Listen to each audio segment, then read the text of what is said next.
بسم اللہ الرحمن الرحیم وصلی اللہ علی النبی الامی۔ ایک شخص حضرت ابو دردہ رضی اللہ تعالی عنہ کی خدمت میں حاضر ہوا اور عرض کیا کہ آپ کا مکان جل گیا۔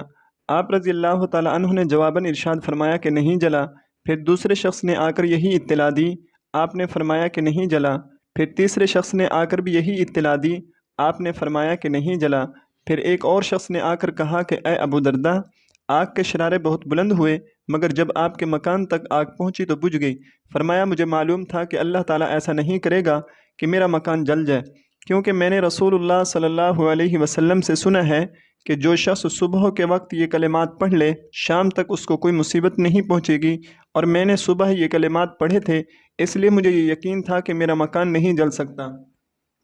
اور وہ کلمات یہ ہیں: اللہم انت ربی لا الہ الا انت علیک توکلت وانت رب العرش الکریم ما شاء اللہ کان وما لم یشأ لم یکن ولا حول ولا قوة الا باللہ العلی العظیم اعلم ان اللہ علی کل شیء قدیر وان اللہ قد احاط بكل شیء علما اللهم إني أعوذ بك من شر نفسي ومن شر كل دابة أنت آخذ بناصيتها إن ربي على صراط مستقيم۔